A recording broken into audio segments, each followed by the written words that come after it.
खुदावंद के पुरफज़ल और मुबारक नाम से आप सबको खुशामदीद कहते हैं। बराह रास्त जो फ़ज़ल रबी लेकर आपकी खिदमत में हाजिर हैं। खुदावंद जो मेहरबान है, भलाई का खुदा है। जब इंसान भलाई की जगह बुराई और मोहब्बत की जगह नफ़रतों के रवैयों में ढलते जाते हैं, उसके समरात, नताइज, फल हम देखते हैं। हाल ही में अफ़गानिस्तान काबिल में एक धमाके में बहुत सी कीमती जानें ज़ाया हो गईं। सऊदी अरब और दीगर ममालिक में भी बहुत सी कीमती जानें लुक़मा अजल हुई हैं। लोग किन तालीमात की रोशनी में यहाँ तक पहुँचे हैं, हम सब को सोचना होगा। दुआ है खुदा ताला गमज़दा ख़ानदानों को तसल्ली दे, जो ज़ख्मी हैं उनको शिफा अता फ़रमाए, और जो लोग ऐसा कर रहे हैं उनकी आँखों को खोले, दिलों को अपने अमन और मोहब्बत के पैगाम से मुनव्वर फ़रमाए ताकि ये सिलसिला रुक सके। जब ज़ातुल मसीह ईसा अल मसीह उनकी ज़ाते अक़दस की बात होती है, तीन मज़ाहब में इस्लाम, मसीहत और यहूदियत में उनकी ज़ाते अक़दस के बारे में बहुत सी मालूमात, तालीमात पाई जाती हैं। लेकिन इन तीनों अदयान में जो तालीमात हैं, उनकी ज़ाते अक़दस से मुताल्लिक़ा जो बातें हैं वो मुख्तलिफ़ तरह से मिलती हैं। ज़रूर है कि हम इस कोशिश और सही में रहें कि दुरुस्त मंबा मालूमात तक हमारी रसाई हो, ताकि हम वो बातें जिस तरह से हैं उनको उस तरह से जान पहचान सकें, वाक़फ़ियत हासिल कर सकें। तो उसके लिए ज़रूरी है कि हम जानें कि किस जगह पर हमें दुरुस्त मालूमात मिलेंगी, ताकि हम देखें कि जब मुख्तलिफ लोग खुदावंद यीशु अल मसीह मसीही मानते हैं और हमारे मुसलमान बहन भाई उनको नबी मानते हैं, जब मुख्तलिफ लोग उनसे मिलते थे तो उन लोगों को कौन सी बरक़ात और फ़यूज़ हासिल होते थे।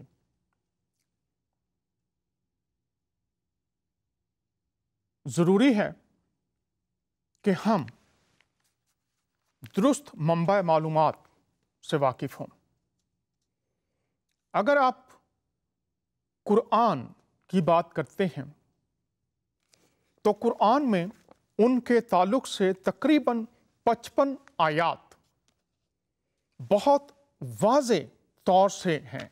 इसके अलावा दीगर आयात भी होंगी, लेकिन 55 जो हैं कुरान में बहुत वाज़े आयात हैं उनकी ज़ाते अक़दस के ताल्लुक़ से। और जब हम सूरह अल बकरा उसकी 136वीं आयत देखते हैं तो उस आयत में इस तरह से लिखा है, तर्जमा आपके सामने पढ़ता हूँ। कहो, हम ईमान लाए अल्लाह पर और उस तालीम पर जो हमारी तरफ उतारी गई है, और उस तालीम शख्सियत की बात है और फिर तालीम की बात है। कोई भी शख्स पूरी दुनिया से कॉल कर सकता है।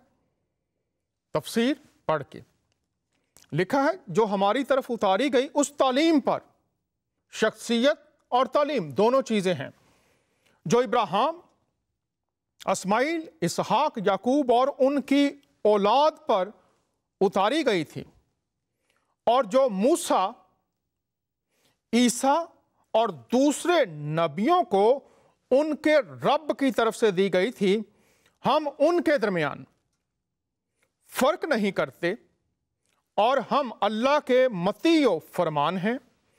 बस अगर ये लोग भी इसी तरह ईमान ले आए जिस तरह तुम लाए हो, तो वो सीधे रास्ते पर हैं। यहां पर नाम ज़ात मुतारफ करवाई गई है और फिर उनकी तालीम मुतारफ करवाई गई है और उन दोनों पर ईमान का जिक्र किया गया है। अगर किसी भी शख्सियत की बात की जाए तो जो लोग उसके करीब रहने वाले होते हैं वो बेहतर तौर से उस ज़ात के बारे में आपको बता सकते हैं। और जब हम शख्सियतुल मसीह की बात करते हैं तो फिर हम देखेंगे कि जब मुख्तलिफ लोग उनसे मुलाकात करते थे तो उस मुलाकात से क्या बरकत उनको मिलती थी। आज का हमारा मौजू भी है कि एक गैंगस्टर की मसीह से मुलाकात। हमारे साथ एक कॉलर हैं, इनसे अभी बात करते हैं, फिर बात को जारी रखेंगे। जी, बराह रास्त शो फजल रबी में खुश आमदीद कहते हैं। बात कीजिए, आप ऑन एयर हैं। मेरा जवान सरदार है, मैं शिकागो से बात कर रहा हूँ पाकिस्तान जी। जी बात कीजिए। आप होंगे। जी बात कीजिए, शुक्रिया आपने कॉल किया। मैं बात ये कर रहा हूँ कि मैं अक्सर जो मसीह हमारे पादरी या जो भी है मसीह के सवालों के जवाब देते हैं।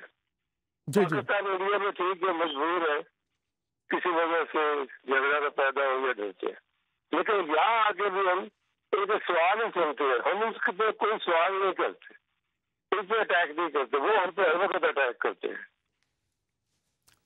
ठीक है, तो क्या होना चाहिए, आप क्या समझते हैं क्या होना चाहिए? होना ये चाहिए कि हमें भी उनको उसी तरह जवाब देना चाहिए उनके मुताबिक ही।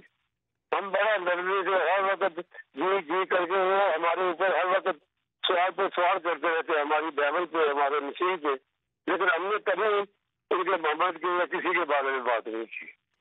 ठीक है, बहुत शुक्रिया, आपने हमें कॉल किया है। अगर आप प्रोग्राम फजल रबी को देखेंगे, मुख्तलिफ जो हमारे गुज़रे हफ्तों के महीनों के प्रोग्राम हैं, तो उसमें हम यही बात करते हैं।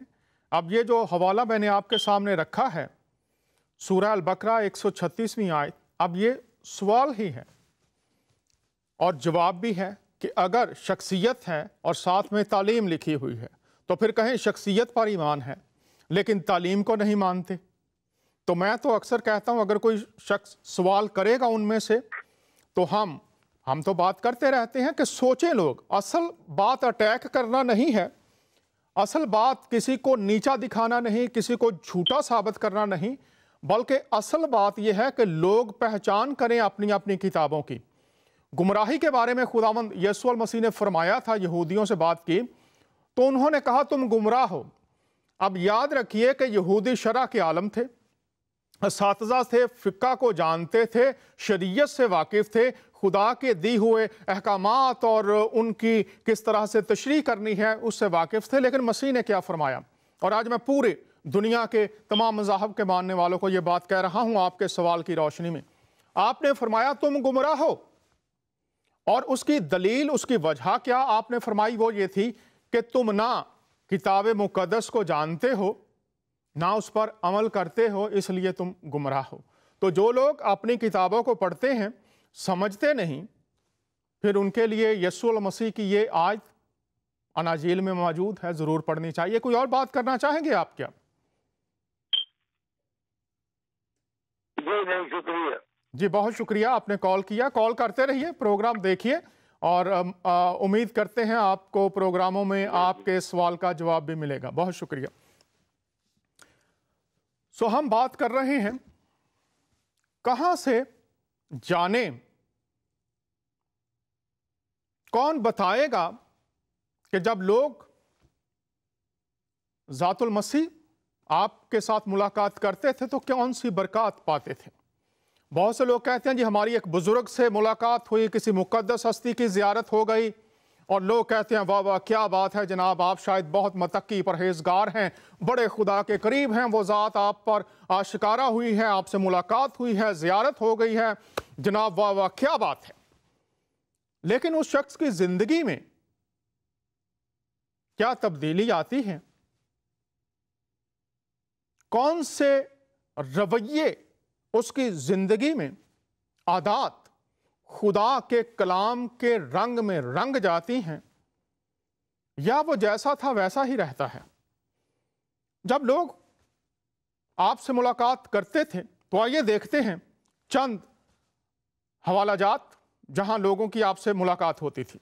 पहला हवाला देखते हैं, ये मत्ती की अंजील से है।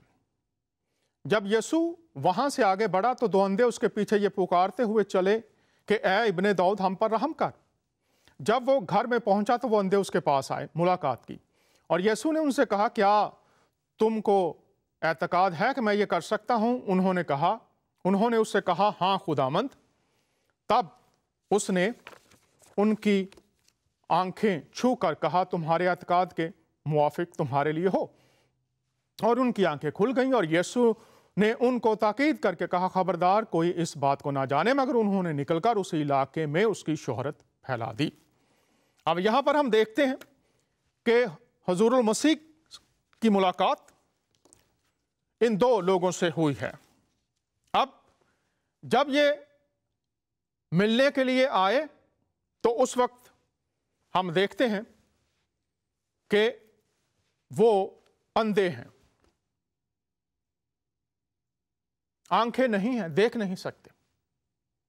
लेकिन जब मसीह से मुलाकात हुई, उन्होंने अपनी ज़रूरत को बयान किया, तो इस मुलाकात के नतीजे में वो अंधे आए तो थे, लेकिन अंधे ही वापस नहीं गए। मसीह ने उनकी आंखों को खोल दिया। मुलाकात की बरकत। फिर हम देखते हैं एक और हवाला मरकस की अंजील में से, और वह फिलफौर इबादत खाना से निकलकर याकूब और यूहन्ना के साथ शमाउन इंद्रियास के घर आए। शमाउन की सास तप में पड़ी थी और उन्होंने फिलफौर उसकी खबर उसे दी। उसने पास जाकर उसका हाथ पकड़कर उसे उठाया, और तब उस पर से उतर गई और वो उनकी खिदमत करने लगी। यहां पर हम देखते हैं कि याकूब और यूहन्ना शमाउन उनके घर में मसीह गए हैं, और शमाउन की सास बुखार में मुब्तला है। मसीह से मुलाकात, और लिखा है मसीह ने उसका हाथ पकड़कर उसे उठाया, बुखार उतर गया और वो उनकी खिदमत करने लगी। सास की मसीह से मुलाकात, बीमार शिफा पा गई। ये है बरकत मसीह से मुलाकात करने की। फिर हम देखते हैं एक और हवाला है मत्ती की अंजील ही से। जब वो बाहर जा रहे थे तो देखो लोग एक गूंगे को जिसमें बदरू थी उसके पास लाए, और जब वो बदरू निकाल दी गई तो गूंगा बोलने लगा, और लोगों ने ताजुब करके कहा कि इस्राएल में ऐसा कभी नहीं देखा गया।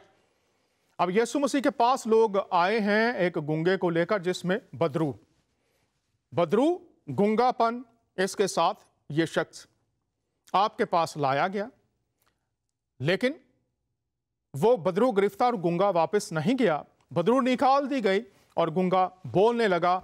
लोगों ने ताजुब करके कहा उन्होंने कभी ऐसा नहीं देखा।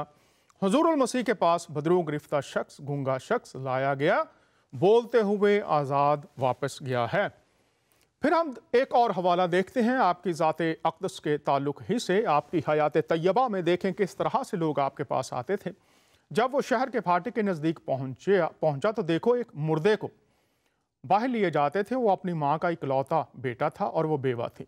उस दौर में बेवा बहुत ही बेबस और लाचार समझी जाती थी। उसका अगर बेटा नहीं, शौहर नहीं, तो वो बिल्कुल लाचार है, बेसहारा है, उसके कोई मददगार नहीं था। ये माहौल था उस दौर में, और शहर के बतेरे लोग उसके साथ थे। उसे देखकर खुदावंद को तरस आया और उससे कहा मत रो, फिर उसने पास जाकर जनाजा को छुआ और उठाने वाले खड़े हो गए और उसने कहा, ऐ जवान, मैं तुझसे कहता हूं उठ। वो मुर्दा उठ बैठा और बोलने लगा और उसने उसे उसकी मां को सौंप दिया। अल मसीह जा रहे हैं और मैयत को लोग लेकर जा रहे हैं। मिल गए ये लोग, मुर्दा है, लेकिन आपने तरस खाया और उस बेवा को उसका बेटा जो मुर्दा था, मुलाकात करने वाले एक मैयत के साथ, मुर्दा जिस्म के साथ, लेकिन जब वो वहां से लौटे हैं तो जिंदा शख्स को लेकर, जिसको यीशु अल मसीह ने जिंदगी बख्श दी, मुर्दा था जिंदा कर दिया। अब बाइबल में लिखा है यीशु मसीह कल, अबरानियों का खत 13:8, यीशु मसीह कल, आज, बल्कि अब तक यकसा है। और कुरान क्या कहता है? सूरह आल इमरान 55 आयत है, देख लेते हैं। तर्जमा मैं आपके सामने पढ़ देता हूं। जब अल्लाह ने फरमाया, ऐ ईसा, बेशक मैं तुम्हारी पूरी उम्र तक पहुंचाने वाला हूं और तुम्हें अपनी तरफ आसमान पर उठाने वाला हूं और तुम्हें काफिरों से निजात दिलाने वाला हूं और तुम्हारे पैरोकारों को उन काफिरों पर क़यामत तक बरतरी देने वाला हूं। क़यामत तक आपसे मुलाकात करने और फैज़ पाने वाले होंगे। फरमाने कुरान और बाइबल में हमने देखा यीशु मसीह कल, आज, बल्कि अब तक यकसा। मतलब ये आपकी कुदरत, आपकी ताकत, आपका तर्स, आपका फजल, आपका रहम, आपकी कुदरत में किसी तरह से कमी नहीं है। और कुरान ने इस बात की भी तस्दीक कर दी कि क़यामत तक तेरे पैरोकार जो होंगे, क़यामत तक। तो ये फैज़, ये बरकत जारी रहने वाली हैं क़यामत तक। और एक शख्स जिसका नाम यूहन्ना, आपका शागिर्द था, पतमस के जजीरे में, जो शहर से बहुत दूर था, वहां पर कैद था। तो जब यीशु अल मसीह अपनी ज़ियारत देते हैं, मुलाकात उससे करते हैं, तो उसका अहवाल मुकाशफा की किताब में इस तरह से लिखा है, जब मैंने उसे देखा तो उसके पांव में मुर्दा सा गिर पड़ा और उसने ये कहकर मुझ पर अपना दाहिना हाथ रखा कि खौफ ना कर, मैं अव्वल और आखिर, ये खुदा का टाइटल है, मैं अव्वल और आखिर, इब्तदा और इंतहा, मैं ही अव्वल और आखिर हूं। मैं ही तेरी जिंदगी का आगाज करने वाला और मैं ही उसे संभाल कर आखिर तक ले जाने वाला हूं। और बाइबल को कुरान में हदायत कहा गया है। जब हदायत मजहबी मानों में आती है, इससे मुराद है आगाज से इख्तिताम तक पहुंचाने वाली किताब। और यूहन्ना कहता है कलाम मुजस्सम हुआ, खुदा का कलाम जो हदायत है मसीह की सूरत में मुजस्सम हुआ। और मसीह यहां पर इस मुकाशफा को, इस भेद को खोल रहे हैं, अव्वल और आखिर मैं हूं, हदायत मैं हूं। और कुरान जब उनको ये टाइटल देता है तो वो कहता है कलमुत उल्ला, खुदा का कलाम। मुतकल्लम को, बोलने वाले को और कलमे को अलग नहीं किया जा सकता। जैसे खुदा हमेशा से हमेशा तक मौजूद, उसका कलमा भी हमेशा से हमेशा तक मौजूद है। अगर किसी शख्स को इस पर एतराज और तनकीद है तो मैं आज पूरी दुनिया को वाज़ेह ऐलान कर देना चाहता हूं। मसीह ने फरमाया मुझे पुकारो, मैं तुम्हें जवाब दूंगा, मैं तुम्हें जवाब दूंगा और बड़ी बड़ी और गहरी बातें तुम पर खोल दूंगा। इन भेदों को जो तुम समझने से कासिर हो, उन आयात को जिनको तुम समझने से कासिर हो, उन शरीयती मम्मों को जिनको तुम समझने से कासिर हो, मैं तुम पर खोल दूंगा। इसलिए कि यीशु मसीह हमेशा से हमेशा तक जिंदा हैं। फिर कह रहा हूं, अगर किसी को एतराज है, अगर कोई कहता है ये बात गलत है, तो मैं आपको दावत देता हूं उनको पुकार कर देखिए, भेद खुल जाएंगे, राज खुल जाएंगे, सवालात के जवाबात मिल जाएंगे। और यहां पर हमें नजर आता है यूहन्ना जो शायद मायूस होगा, परेशान होगा, उनको वो कहते हैं खौफ ना कर। और आज मैं यहां पर यह भी बताना चाहता हूं कि बहुत से लोग धमकियां देते रहते हैं मेरे फेसबुक पेज पर, दीगर जगहों पर भी, और खुदा का कलाम यही है कि मैं तुम्हारे साथ हूं, खौफ नहीं है। इसलिए कि यीशु अल मसीह में, कलमुत उल्लाह में, रूह अल्लाह में मौत का खात्मा 2000 साल पहले हो चुका है। और जो भी उनके पैरोकार हैं, वो जमीन पर हो या आसमान पर हो, उनकी मंजिल यीशु और मसीह नासरी की हजूरी है, जिसने ये कहा था, ए मौत तेरा डंग कहां रहा। उसने मौत के डंग को, उसके असर को तोड़ दिया, उसके तसल्लुत को तोड़ दिया, बर्बाद कर दिया, और वो कब्र में से जी उठा। और उसने कहा था, ए कब्र तेरी फतह कहां रही। वही यीशु मसीह हमारे साथ रहता है। इसलिए मैं जो धमकियां देते हैं या डराने वाले हैं, जो कहते हैं जी ये आप बंद कर दें, उनको कहना चाहता हूं बड़ी हलीमी के साथ, ये जिंदगी का पैगाम है, ये सलामती का पैगाम है, ये मोहब्बत का पैगाम है, और ये खुदा की शफकत का पैगाम है, खुदा के रहम और तरस का पैगाम है, किसी मजहब का पैगाम नहीं है।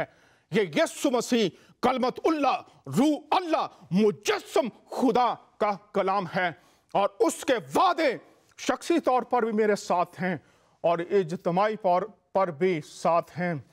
वो मुहाफ़ज़त करने वाला है, और जब तक वो अपने मंसूबे को पूरा नहीं कर लेता, दुनिया की कोई ताकत उसके बुलावे में जो लोग हैं उनको नुकसान नहीं पहुंचा सकती।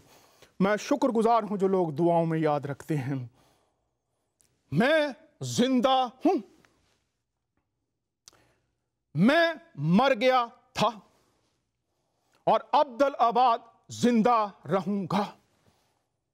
मौत और आलमे अरवा की कुंजियां मेरे पास हैं। दुनिया का मतलब यह है, दुनिया का सारा इख्तियार मेरे पास है।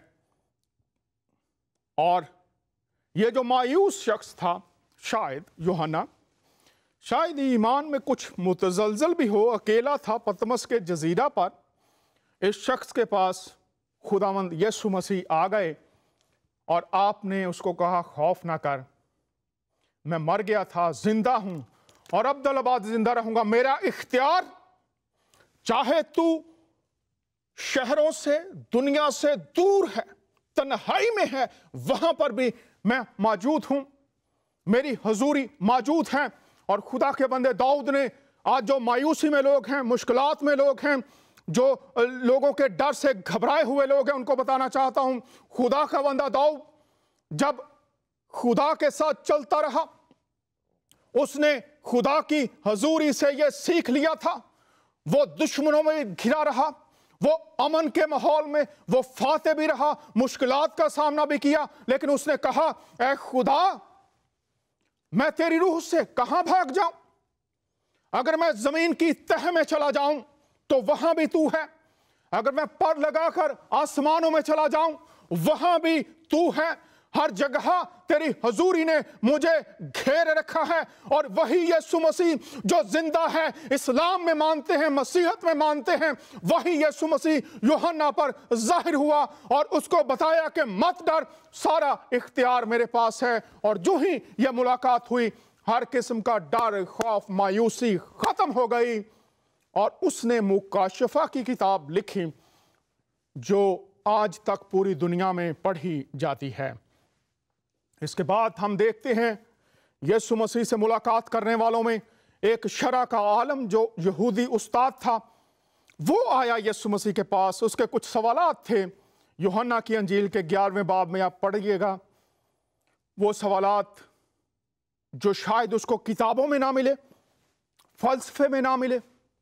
उस्ताद है, सिखाने वाला है, लेकिन खुद सीखने का मुश्ताक तो किसके पास आया? किसी और तरफ नहीं गया, यीशु के पास आया और आपने उसके सवालात के जवाब दिए। आज भी अगर कुछ सवालात जहनों में हैं, आप इधर रुजू करते हैं, उधर जाते हैं, किताबों में ढूंढते हैं, असातिज़ा से ढूंढते हैं, यीशु जिंदा है और इस शख्स को उसके सवालात के जवाब मिले। एक सामरी औरत, सामरिया की रहने वाली, यूहन्ना की अंजील 4 बाब में मसीह के पास आई। इसकी रूहानी हालत, उसकी जिस्मानी हालत, उसके मसाइल जिनसे वो निकलना चाहती थी, वो गुनाह जो उसे उलझाए हुए थे, जकड़े हुए थे, उन तमाम का हल खुदावंद यीशु मसीह, हमारे मुसलमान बहन भाई नबी मानते हैं, इस औरत को मिल गया।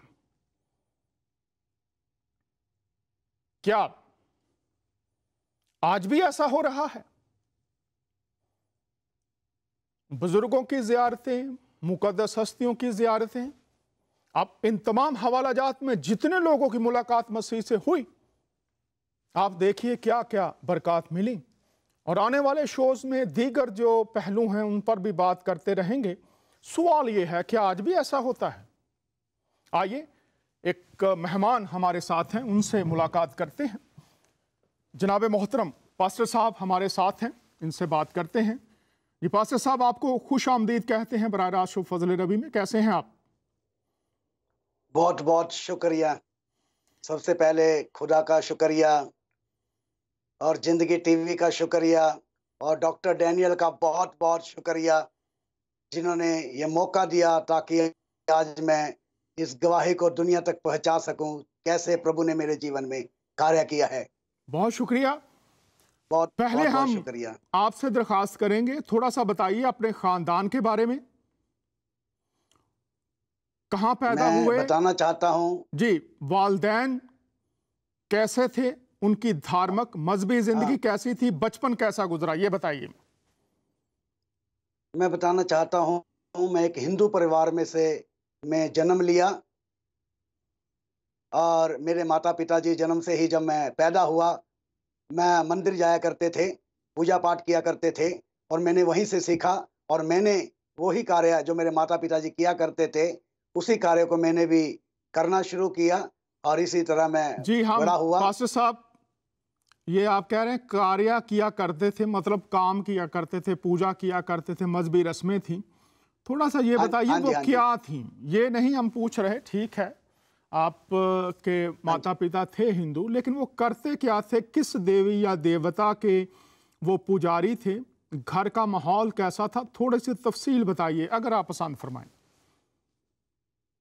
हाँ, वो मंदिर में जाया करते थे, माता की पूजा करते थे जैसे, और भगवान की पूजा करते, श्री कृष्ण जी की पूजा करते थे, राम भगवान की पूजा करते थे और नारियल वगैरह लेके जाया करते थे और पत्थर को पानी दिया करते थे।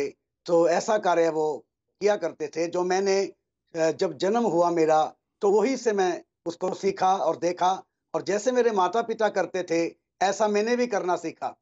ये बताइए कि कभी आपने अपने माता पिता से पूछा कि वो ऐसा क्यों करते हैं, क्या वजह थी पीछे? तो कभी जवाब मिला हो वो क्यों करते हैं? मैंने अपने माता पिता से पूछा तो वो कहते थे, बेटा जैसे पीछे से दादा परदादा करते आ रहे हैं, ऐसे ही हम भी कर रहे हैं। तो ये मुझे जवाब मिलता था। और वो कहते थे भगवान से डर के रहना चाहिए, भगवान की पूजा करनी चाहिए, ऐसा वो मुझे बताया करते थे। ठीक है, तो आप भी फिर वैसा ही करना शुरू हो गए? हाँ, मैं वैसे ही करना शुरू हो गया। जी, तो आप बताइए, जब आप ये तमाम पूजा पाठ रस्में करते थे, कैसा लगता था आपको उस वक्त? मुझे उस वक्त तो मुझे ठीक लगता था, लेकिन मेरे मन में बहुत से सवाल होते थे। भाई कभी हम कहीं मत्था टेकते हैं, किसी की पूजा करते हैं, कभी किसी की करते हैं, लेकिन बताते हैं कि गॉड इज वन, एक ही परमेश्वर है, लेकिन वो एक परमेश्वर है कौन? बस ये मैं पूछा करता था, मेरा क्वेश्चन था, प्रश्न था, मैं पूछा करता था। जो भी कोई धार्मिक लोग थे उनसे मैं पूछा करता था, भाई एक परमेश्वर है, वो है कौन? लेकिन जो मेरे प्रश्न थे उसका मुझे कोई उत्तर नहीं मिल रहा था। मैं परमेश्वर की, उस जीवित परमेश्वर की, जिसने जमीन और आसमान को बनाया, जिसने सारी सृष्टि की रचना की, मैं उसकी खोज में था। वो जिंदा परमेश्वर है कौन? तो जब आप ये बात कर रहे हैं, चूंकि मैंने भी हिंदू मज़हब का मुतालिया किया है और मेरी भी बातचीत होती रहती है, तो हिंदुओं में है ब्रह्मा है, शिवा है, विष्णु है। उनमें से एक जो है वो ज़िंदगी देने वाला है, एक ज़िंदगी को कायम रखने वाला है और एक ज़िंदगी लेने वाला है। तो ये तीनों तस्वुर तो मौजूद हैं हिंदुइज़्म में। ये कभी आपको किसी ने नहीं बताया था? अगर बताया था तो फिर आप ने कैसे समझा इस बात को, अगर आप बताना पसंद करें तो? तो मैं बताना चाहूंगा कि मैं ये सोचता था भी एक ही परमेश्वर है, एक जिंदा परमेश्वर है जिसने जमीन और आसमान को बनाया। फिर मैं ये भी सोचता था कि जो कोई भी पृथ्वी के ऊपर आया वो पापियों का अंत करने के लिए आया, पापियों को खत्म करने के लिए आया। लेकिन मैं ये सोचता था कि हम लोग भी पापी हैं, हमारा उद्धार कैसे होगा, हमें मुक्ति कैसे मिलेगी, हमारे पाप कौन क्षमा करेगा, हमें मुक्ति कौन देगा। ये मेरे प्रश्न थे जो मैं किया करता था। भाई मुझे मुक्ति कौन देगा, मेरा उद्धार कौन करेगा, मेरे पाप क्षमा कौन करेगा, वो जिंदा परमेश्वर कौन है जिसने जमीन और आसमान को बनाया। तो ये फिर बात इस तरह से हो गई कि ब्रह्मा, विष्णु और शिवा, क्या आप समझते हैं कि ये पाप क्षमा नहीं करते? एक जिंदगी देता है, एक जिंदगी को जारी रखता है, एक जिंदगी ले लेता है, लेकिन पाप क्षमा नहीं करते। ये बात आप करना चाह रहे हैं शायद। मैं इस बात को समझ नहीं पाया बिल्कुल भी। और मैंने बड़ी कोशिश की इसको समझने की। काफी विद्वान जो लोग, ज्ञानी लोग, उनसे मैं मिला और उनसे भी मैंने बात की। पहले तो मैं माता पिता से पूछता था, लेकिन जब मैं पढ़ाई करना शुरू किया, मैंने भी कुछ धार्मिक किताबें पढ़नी शुरू की, लेकिन मुझे कोई समझ नहीं आ रहा था। लेकिन मैं तो ये ढूंढ रहा था कि ये देख रहा था कि जो कोई भी इस पृथ्वी के ऊपर आया वो पापियों का अंत करने के लिए आया, पापियों को खत्म करने के लिए आया। लेकिन मैं ये सोचता हूँ मैं भी तो पापी हूँ, मेरा उद्धार कैसे होगा, मुझे मुक्ति कैसे मिलेगी, मुझे जिंदगी कौन देगा, मरने के बाद मैं कहाँ जाऊंगा, क्या बनेगा मेरा। जी बहुत शुक्रिया, आप ये बात कर रहे हैं। तो जब ये सवालात आपकी जिंदगी में थे तो फिर आपको इनका जवाब कैसे मिला, ये बताइए। और जब मैं इस जिंदगी में था और जब मैं फिर पढ़ाई के साथ साथ मैंने कुछ गलत कार्य शुरू कर दिए और ऐसे एक गैंग में मैं फंस गया। उनके साथ मिलके मैं। पास्टर राजेश साहब, ये बताइए, आप कह रहे हैं आप कुछ और कार्य करने लगे, ये बताइए ये क्या क्या किया आपने और क्यों किया, ये क्या क्या किया? हाँ, क्योंकि मुझे, जैसे मेरे माता पिता थे, मेरे पिताजी थे, वो शराब पिया करते थे घर में, पूजा पाठ बहुत किया करते थे, लेकिन उसके साथ वो शराब पिया करते थे। हम लोग, मुझे याद है कि एक बोरी होती है कनक की, गेहूं की बोरी होती है, उसको भर के मेरे पिताजी हर महीने उसको बेचा करते थे कबाड़िया को। और एक दिन ऐसे ही मैं देखता देखता एक दिन मेरे मन में आया कि पिताजी शराब को पीते हैं, और मैंने एक दिन जब घर में कोई नहीं था, उन बोतलों में से जो थोड़ी शराब उसमें रह जाती है, तो एक गिलास लिया जैसे पिताजी लिया करते थे, उसमें मैंने उस बोतलों को इकट्ठा करके एक एक डाल के थोड़ा थोड़ा उसमें जो रह जाती है उसको इकट्ठा किया। फिर मैंने देखा पिताजी उसमें पानी भी डाला करते थे, तो मैंने उसमें पानी भी डाला और एक दिन मैं आँख बंद करके उसको पी गया। तो यहाँ से मैंने शराब पीना शुरू कर दिया। फिर मेरे पिताजी सिगरेट पिया करते थे, जो थोड़ा बच जाता था वो उसे फेंक देते थे। एक दिन ऐसे ही मेरे मन में आया भी पिताजी सिगरेट पीते हैं, इसका भी स्वाद लेके देखते हैं। तो मैंने उसको भी गया और उसमें मैच बॉक्स को लेके उसको जलाकर उसको भी मैंने धुआं निकाला। तो ऐसे ही मैं अपने घर में से ही, पूजा पाठ तो चलता ही था, लेकिन ये चीजें भी मैंने अपने घर में से ही सीखी। और ये सीखता सीखता मैं एक लड़ाई झगड़े करने लगा। पढ़ाई के साथ साथ +1 में पढ़ता था, और उसके साथ साथ कुछ मुझे ऐसे लड़के मिल गए जिसके साथ मैं लड़ाई झगड़ा करने लगा, चाकू रखने लगा, और मरने मारने से नहीं डरता था। ऐसा मेरा जीवन हो गया और मेरी ऐसे लोगों से संगति हो गई जो बिल्कुल डरते नहीं थे और गलत चोरी, ठगी, बेईमानी, गलत काम करते थे, मार कूट से नहीं डरते थे।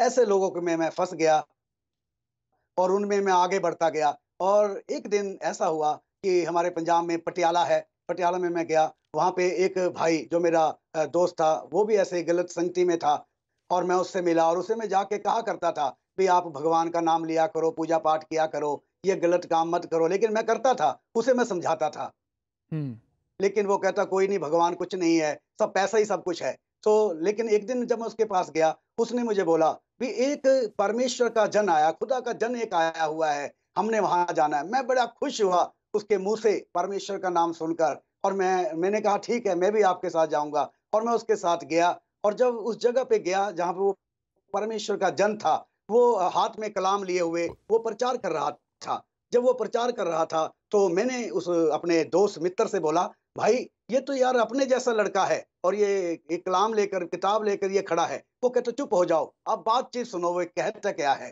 तो मैंने खुदा का कलाम जो पवित्र बाइबल थी, तो वहां से वो प्रचार कर रहा था। वहां से मैंने प्रचार, जो मेरे प्रश्न थे उस दिन, मेरे उन प्रश्नों का मुझे उत्तर मिला। और वो बाइबल में से प्रचार वो कर रहे थे कि उनका ये बोल रहे थे कि जो पत्थर की पूजा करनी चाहिए, कि जिसने पत्थर को बनाया उसकी पूजा करनी चाहिए। तो सब लोग कह रहे थे जिसने पत्थर को बनाया उसकी पूजा करनी चाहिए। फिर वो कहते हैं कि सूरज की पूजा करनी चाहिए, कि जिसने सूरज को बनाया है उसकी पूजा करनी चाहिए। सब लोग कहते जिसने सूरज को बनाया उसकी पूजा करनी चाहिए। फिर वो कहते पेड़ की पूजा करनी चाहिए, कि जिसने पेड़ को बनाया उसकी पूजा करनी चाहिए। तो सब लोग कहते, मैं भी कहता जिसने पेड़ को बनाया उसकी पूजा करनी चाहिए। तो सचमुच मेरे प्रश्नों का वहां पे उत्तर मिल रहा था और मेरा जीवन बदल गया, मेरे सोच बदल गई उस दिन। और सचमुच उस परमेश्वर के कलाम ने, पवित्र बाइबल में से जो उस परमेश्वर के दास जन ने जो बता रहा था, मेरा जीवन बदल गया। और सचमुच वो कह रहे थे कि परमेश्वर ने किसी को देखा, किसी ने देखा परमेश्वर को, खुदा को देखा। सब कहते नहीं देखा। मैं भी कह रहा था नहीं, किसी ने नहीं देखा। वो कहते आप हवा को देख सकते हैं, हम सब कहते नहीं, हमने नहीं देखा। वो कहते आप सूरज को देख सकते हैं, जब इतना प्रकाश उसके अंदर होता है। हमने कहा हमने नहीं देखा। कहता जब आप सूरज को नहीं देख सकते, हवा को नहीं देख सकते, जिसने उसको बनाया है उसको आप कैसे देख सकेंगे। तो सचमुच ये सब बातें मेरी समझ में आ रही थी। क्या आपको समझ आ उन्होंने रही कहा थी रहता है। ये सब बातें जब उन्होंने की, तो क्या आपको समझ आई इन बातों से, और मसीह तक कैसे आप आ गए, ये बताइए। इन बातों की समझ आपको क्या आई? ये तो कोई भी शख्स ये बातें कर सकता है, लेकिन आपको समझ कैसे आई और मसीह तक आप कैसे आ गए? उससे मुझे ये समझ आई, जैसे मेरे मन में सवाल थे भी, जो कोई भी आया पापियों का अंत करने के लिए आया, पापियों को खत्म करने के लिए आया। और जब मैंने कलाम से उस दिन वचन को सुना, तो वो परमेश्वर के जन ने बाइबल में से बताया कि प्रभु यीशु मसीह इस संसार में आए। और प्रभु यीशु मसीह ने कहा, मैं धर्मियों के लिए नहीं आया, मैं तो पापियों के लिए आया हूँ, पापियों को उद्धार करने के लिए आया हूँ, उन्हें मुक्ति देने के लिए आया हूँ। और उन्होंने बताया, प्रभु यीशु मसीह ने कहा, तुम्हारे पाप गंदे से गंदे क्यों ना हो, मैं उन्हें बर्फ की नाई सफेद कर दूंगा। और सचमुच उन्होंने कहा, सिर्फ आप तौबा करें, अपनी गलतियों को मान लें कि हे परमेश्वर मैं पापी हूँ, मैं अपना जीवन आपको देता हूँ। बस इतना आप अपने मन से अगर कह देंगे, तो परमेश्वर आपका उद्धार करेगा, आपको शांति देगा, आपकी सब जरूरतों को पूरा करेगा। सचमुच उन्होंने बताया कि प्रभु यीशु मसीह हम पापियों के लिए मर गए और तीसरे दिन मुर्दों में से जीवित हुए, और जीवित होकर फिर 40 दिन पृथ्वी पर रहे, और 40वें दिन जीवित वो स्वर्ग में उठा लिए गए। तो ये देखकर मेरा जीवन बदल गया कि सचमुच एक प्रभु यीशु मसीह है, जिसने पापियों के लिए अपनी जान दी, अपना पवित्र लहू बहाया, जिसने कोड़े खाए और कतरा कतरा खून इस संसार के लिए बहा दिया। और उन्होंने बताया कि परमेश्वर ने जगत से ऐसा प्रेम किया कि उसने अपने इकलौते बेटे प्रभु यीशु मसीह को इस संसार में भेज दिया, ताकि जो कोई भी प्रभु यीशु मसीह के ऊपर विश्वास करे, वो नाश ना हो बल्कि सदा की जिंदगी पाए। सचमुच इन वचनों के द्वारा मेरा जीवन बदला, और मैंने प्रभु यीशु मसीह के ऊपर विश्वास किया कि प्रभु यीशु मसीह ही उद्धार करता और मुक्तिदाता है। प्रभु यीशु मसीह ही मेरे पापों को क्षमा कर सकता है, क्योंकि मुझे पापों की क्षमा की जरूरत है। ज्ञान तो कोई भी दे सकता है, मुझसे बड़े बड़े ज्ञानी होंगे वो कहते हैं, लेकिन आपका उद्धार कौन करेगा, आपको मुक्ति कौन देगा, आपके पापों को क्षमा कौन करेगा। तो सचमुच वो केवल मुझे पता लगा कि वो केवल केवल केवल प्रभु यीशु मसीह ही है, जिसके द्वारा मेरा उद्धार हो सकता है। बहुत शुक्रिया, इसलिए मैंने प्रभु के ऊपर बहुत शुक्रिया पास्टर साहब कि आपने ये बातें बताई हैं, आपको आपके सवालात के जवाबात मिले। अब ये बताइए कि आपने सुना कि यीशु मसीह गुनाहों को मुआफ़ करता है, आपने सुना कि यीशु मसीह में हमेशा की जिंदगी मिलती है। हाँ जी। अब आप ये बताइए कि आपने यीशु मसीह को कैसे अपनी जिंदगी में खुदामंद कबूल किया, ईमान उन पर लाए? क्या था आपने? आपने कोई दुआ की थी? क्या किया था? हाँ जी, मैंने ऐसा कुछ नहीं किया। मैंने सिर्फ जो उस परमेश्वर के जन ने, जो पास्टर जी के पास मैं गया था, तो उन्होंने ये बोला कि सिर्फ आप अपने मन से कहें, मन से कहें, मेरे आगे मत गलती माने अपनी, मेरे आगे कोई तौबा नहीं करनी। मुअज़्ज़ज़ नाज़रीन, आप खुदावंद यीशु मसीह के बारे में आज 2017 में एक गैंगस्टर जो मुख्तलिफ ग्रोहों का हिस्सा रहा, आप सुन रहे हैं किस तरह से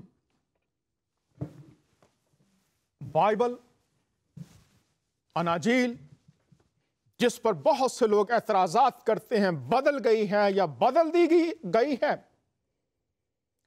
उसने ये बदली हुई उनके मुताबिक, हमारे मुताबिक तो खुदा का कलाम मोतबर है। सूरह अल इनाम 115, ना कोई उसे बदल सकता है ना बदला जा सकता है। फरमानुल मसीह, आसमान और ज़मीन टल जाएंगे लेकिन मेरी बातें हरगिज़ ना टलेंगी। जिंदा मोतबर कलाम। जब इस शख्स ने इस कलाम को सुना, सवालात हैं, मेरे गुनाहों का मुदावा कफारा कौन है? हमेशा की जिंदगी मुझे कौन दे सकता है जिसका यकीन मुझे इस जमीन पर हो? यह नहीं कि शायद होगा भी या नहीं होगा।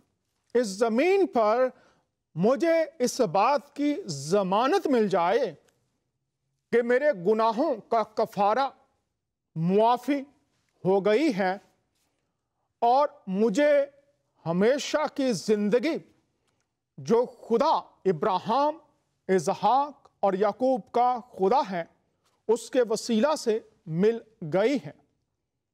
जिंदगी मिल जाना, इसकी तस्दीक और जमानत इस जमीन पर हो। ये आप सुन रहे हैं कि किस तरह से इस शख्स ने अंजीली बयानात को सुना। और सुनने से होता क्या है? खुदा का रूह जब मुकाशफे खोलता है, बातों को खोलता है, तो रोमियो के खत में खुदा रूहुल कुद्स ने लिखवाया कि ईमान, सच्चा ईमान जिससे गुनाहों की मुआफी और हमेशा की जिंदगी मिलती है। ईमान बहुत से हैं, बहुत से मज़हब तश्कील पाए हुए हैं, पा रहे हैं और पाते रहेंगे, लेकिन वो ईमान जो गुनाहों की मुआफी तक, जो हमेशा की जिंदगी की जमानत तक लाता है, उसके बारे में खुदा अपने बंदे पर इस भेद को खोल देता है। और रोमियो के खत में लिखा है, ईमान सुनने से पैदा होता है। जब कोई शख्स सुनेगा, किसको सुनेगा? ईमान सुनने से पैदा होता है। और सुनना, क्या सुनना? सुनना मसीह के कलाम से। अगर कोई यीशु के कलाम को सुनता है, सूरह अल बकरा 136, हमने सहाइफ दिए हैं ईसा मसीह को, मूसा को। और अगर कोई शख्स सुनता है मसीह के कलाम से, तो फिर ईमान पैदा होता है। और अभी आपने सुना कि वो कह रहे थे कि मैंने कलाम सुना और ईमान ले आया। पास्टर राजेश फिर हमारे साथ हैं, राब्ता मुनक़ता हो गया था, मुआफ़ी चाहते हैं। पास्टर राजेश साहब। हाँ जी सर। आप बता रहे थे कि खुदा के कलाम को सुनने के सबब से, सुनने के वसीला से आप ईमान लाए। तो आपसे मैंने पूछा कि ईमान कैसे लाए, तो आपने कहा मैं अपने मन से मैंने विश्वास किया, ईमान लाया। तो क्या आपने कहा था, अपने मन में क्या कहा था आपने यीशु अल मसीह से, क्या कहा? मैंने अपने मन में कहा था, मैंने अपने मन में कहा कि हे परमेश्वर, मैं पापी हूं, मैं गुनहगार हूं। पिछले दिनों से लेके आज तक जितने भी मैंने पाप किए, गुनाह किए, आप मुझे क्षमा करें। और जब मैंने कहा हे परमेश्वर, मैं अपना जीवन आपके पवित्र हाथ में सौंपता हूं। और सचमुच ऐसा ही कहने से परमेश्वर ने मुझे क्षमा किया और मेरा जीवन बदल गया, मेरी सोच बदल गई। जो मैं नशे किया करता था, 2-2 बोतल शराब पिया करता था, वो मेरी छूट गया। और जो मैं गाली निकाला करता था, वो गाली भी मेरी देनी बंद हो गई।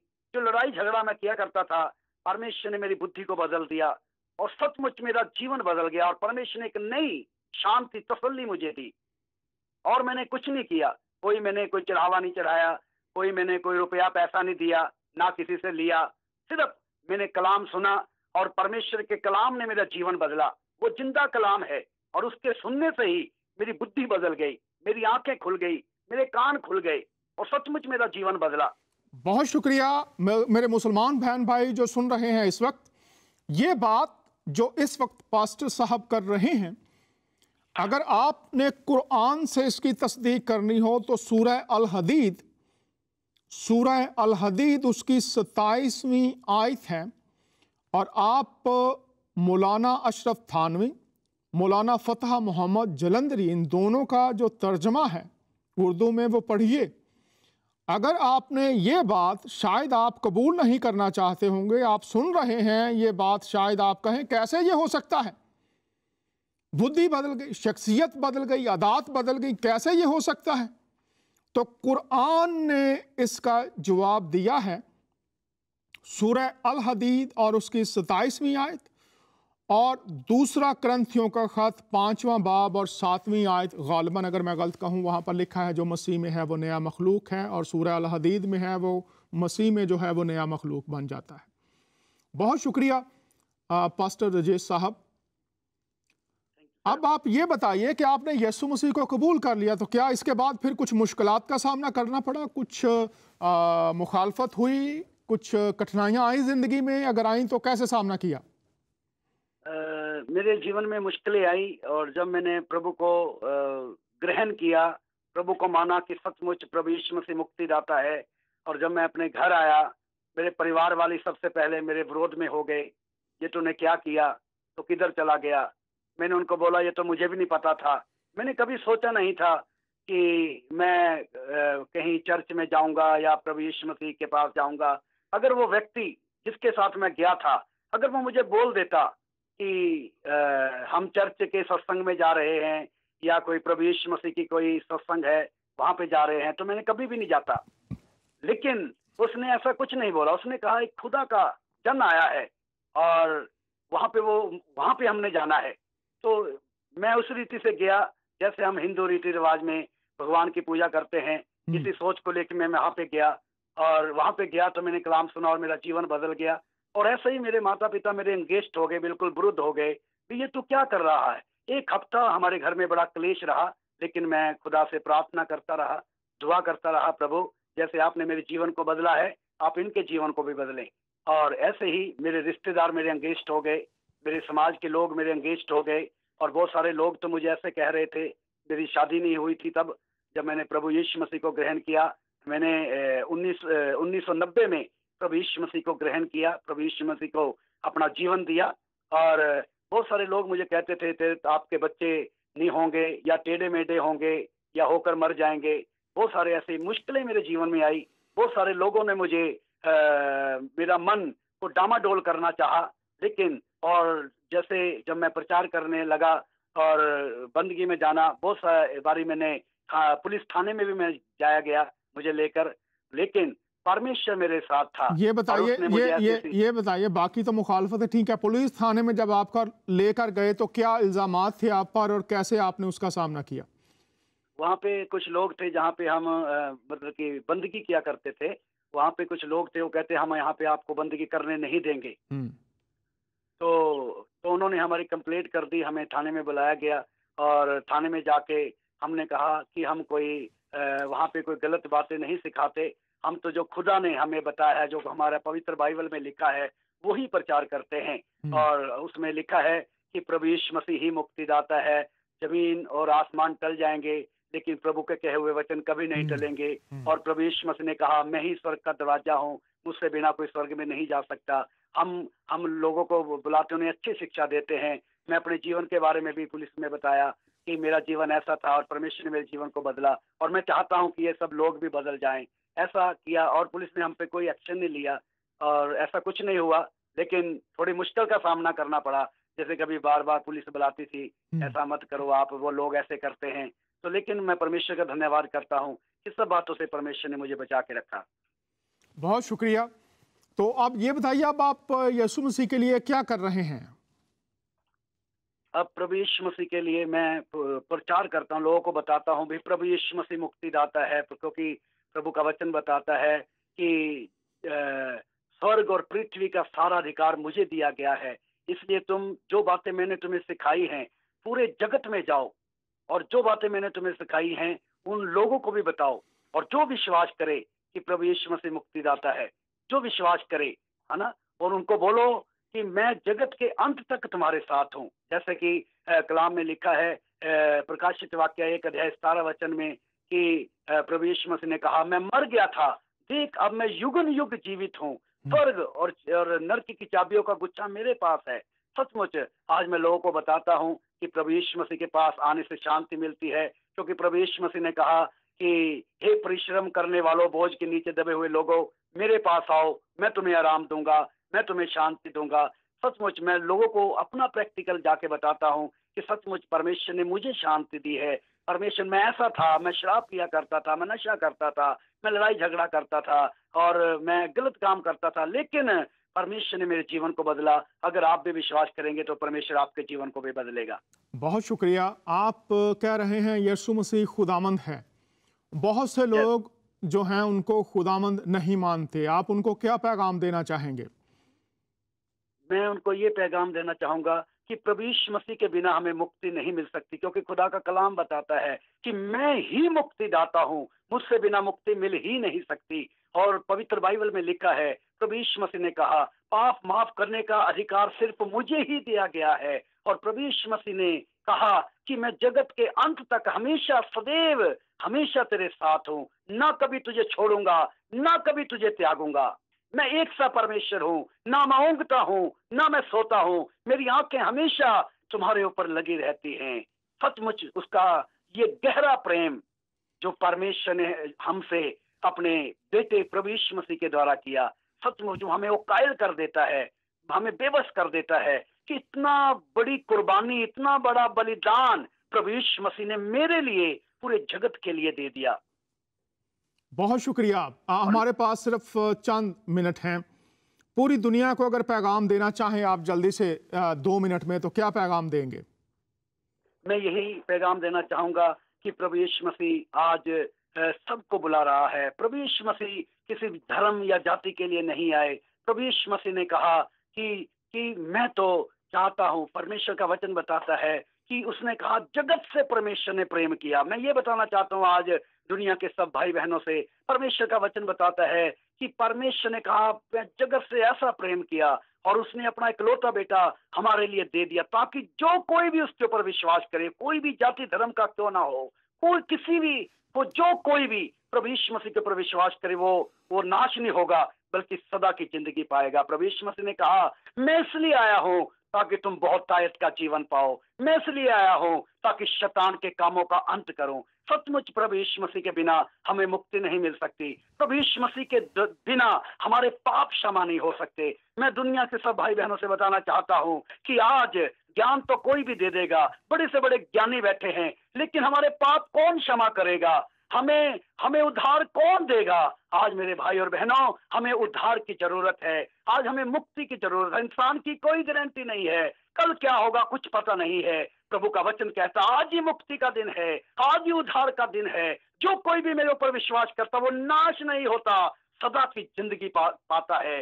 मेरे भाइयों बहनों, दुनिया के सब भाई बहनों, मैं आपसे यही बताना चाहता हूं कि प्रभु यीशु मसीह के बिना हमें मुक्ति नहीं मिल सकती। प्रभु यीशु मसीह के पास आओ, उद्धार पाओ, शांति पाओ, छुटकारा पाओ। हर बंधन टूट जाते हैं, हर मुश्किलें परेशानियां दूर हो जाती हैं और एक सच्ची शांति प्रभु हमें देता है। प्रभु का वचन बताता है कि मेरा टेस्ट तो करके देखो, मेरे पास आकर तो देखो, मुझसे मांग के तो देखो, मैं भला हूं। मेरे कान भारी नहीं कि मैं तुम्हारी प्रार्थना ना सुनूं, मेरा हाथ छोटा नहीं कि मैं तुम्हें बचा ना सकूं। आज भी प्रभु जीवित है और वो मेरे साथ रहता है।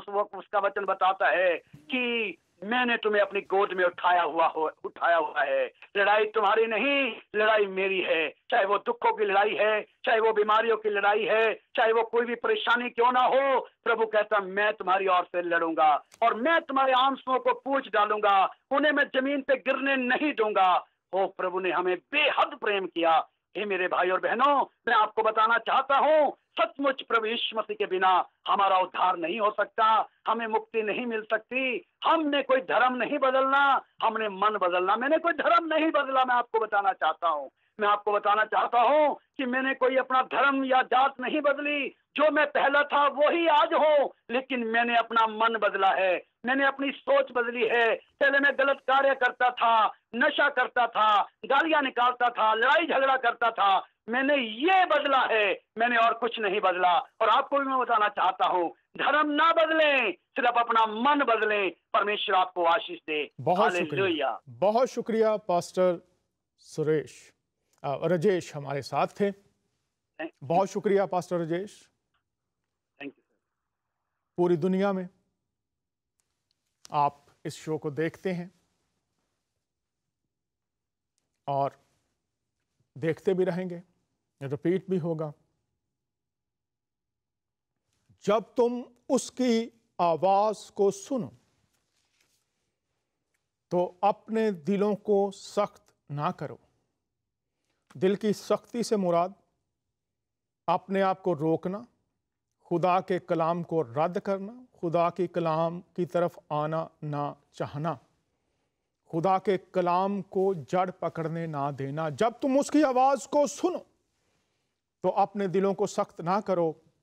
आज ही नजात का दिन है, आज ही कबूलियत का वक्त है।